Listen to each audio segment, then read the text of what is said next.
Numbers interesting numbers તમને આવતા જોવા મળેલા છે. વધુ ચર્ચા કરીશું. यूको बैंक एमडी અને સીईओ अश्विनी कुमार अपनी साथ जुड़ा रहा है. सर जी, गुड आफ्टरनून. बहुत बहुत स्वागत है आपका सीएमडीसी बाजार पर. और सबसे पहले तो नंबर्स पर ही बात करना चाहेंगे. काफ़ी अच्छा एक ट्रैक्शन जो है वो मोमेंटम जो हमने पकड़ा था पिछले तिमाही में वो कंटिन्यू होता हुआ दिखने मिल रहा है. तो सबसे पहले तो बताइए सर, ग्रोथ कहाँ से आ रहा है? अच्छे नंबर्स जो हमने पोस्ट किए हैं और उसके बाद हम डिटेल में चर्चा की शुरुआत करें सर. देखिए, यदि हम ओवरऑल बिजनेस की बात करें तो हमारा जो बिजनेस है वो जी. 16% की ग्रोथ हुई है बिजनेस में। और बिजनेस दो कंपोनेंट है, डिपॉजिट और एडवांसेस।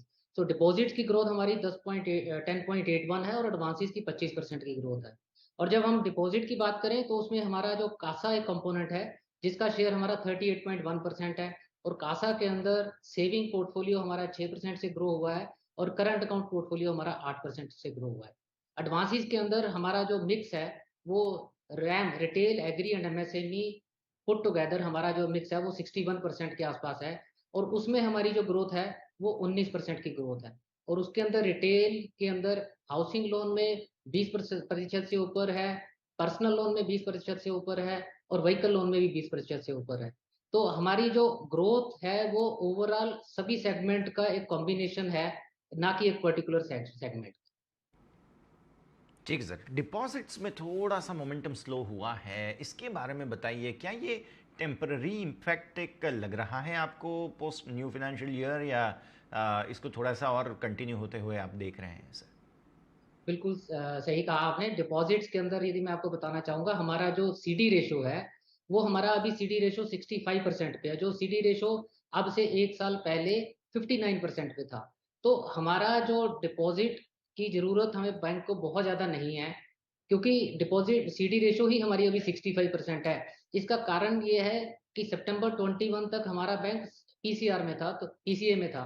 तो सितंबर 21 से ही लैंडिंग शुरू हुई है, उससे पहले हमारा लैंडिंग मोड में नहीं थे।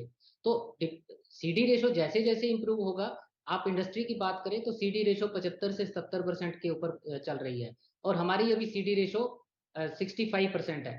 तो हमें धीरे-धीरे करके हमें सीडी रेशो को बढ़ाना है। जैसे ही हमारी सीडी रेशो 75% से आस-पास आ जाएगी, तब हम मोमेंटम डिपॉज़िट की तरफ ज़्यादा ध्यान देंगे।